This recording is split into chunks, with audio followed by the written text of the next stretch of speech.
এই নির্বাচনের চরিত্রকে শেষ করার চেষ্টা করা হচ্ছে, বলার চেষ্টা করা হচ্ছে এটা কেবলমাত্র একটা সংসদ নির্বাচন, এটা কেবল ক্ষমতা বদলের নির্বাচন। এটা ক্ষমতা বদলের নির্বাচন না, এটা বাংলাদেশ বদলের নির্বাচন।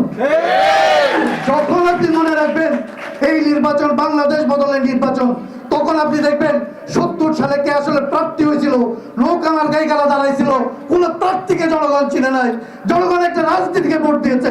এইবারও এখনো যদি আসলে বাংলাদেশের এই তরুণ ছেলেরা ঠিক মতো দাঁড়াতে পারে এবং তারা যদি আসলে এই বাংলাদেশকে পরিবর্তনের জন্য এই নির্বাচনকে বাংলাদেশ পরিবর্তনের নির্বাচনে রূপান্তরিত করতে পারে, তাহলে কারা দাঁড়াবে, কার কি ভোট আছে, কার কি টাকা আছে, এগুলো কিচ্ছু বিবেচনা হবে না।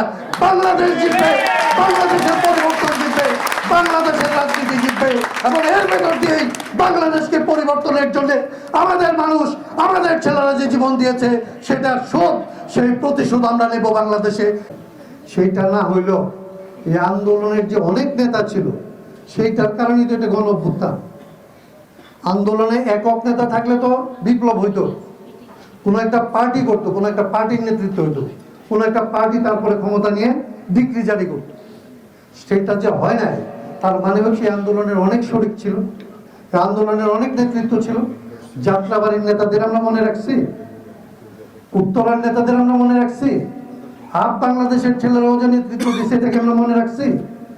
এই গঠনতন্ত্র আন্দোলন বাংলাদেশ করে এদের মনে রাখছি, জুলাই চেতনা করে তাদের মনে রাখছি।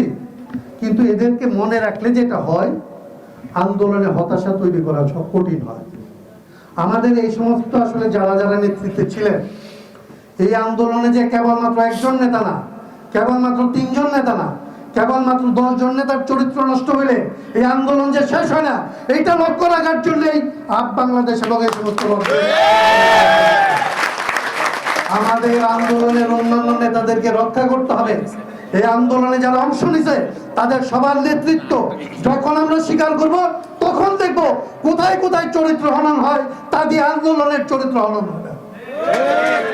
এবং আন্দোলনের যদি চরিত্র হনন না হয়, আন্দোলনের আশা শেষ হবে না, আন্দোলনের কর্তব্য শেষ হবে না, আন্দোলন শেষ হবে না, নেতৃত্বেরও কোনো অভাব ঘটবে না।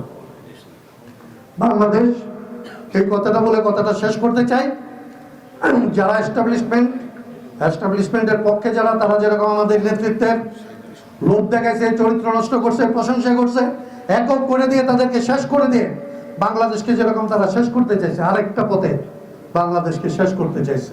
সেটার সম্পর্কে আমি বলি, এই নির্বাচনের চরিত্রকে শেষ করার চেষ্টা করা হচ্ছে, বলার চেষ্টা করা হচ্ছে এটা কেবলমাত্র একটা সংসদ নির্বাচন, এটা কেবল ক্ষমতা বদলের নির্বাচন।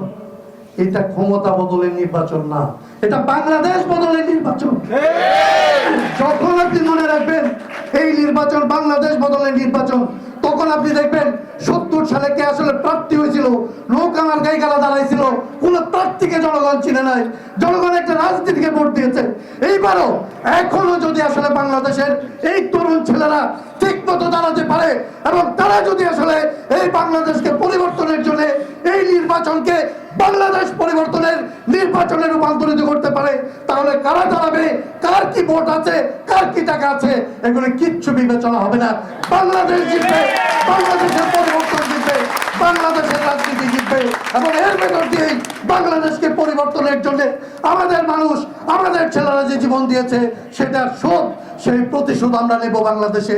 এই আশাবাদ ব্যক্ত করে এই আগামী রাজনীতিকে, আগামী নির্বাচনকে রাজনৈতিক নির্বাচনে পরিণত করবেন, বাংলাদেশ পরিবর্তনের নির্বাচনে পরিবর্তন করবেন এবং যারা যারা নেতৃত্বে ছিল তার সকলকে আমরা নেতৃত্বে প্রতিষ্ঠা করব, ইনক্লুসিভ বাংলাদেশ করব, এই আশাবাদ ব্যক্ত করে আজকে যারা আয়োজন করেছেন এবং এইখানে যারা উপস্থিত হয়েছেন তাদের সবার প্রতি সংগ্রামী অভিবাদন জানিয়ে আমি আমার কথা শেষ করছি।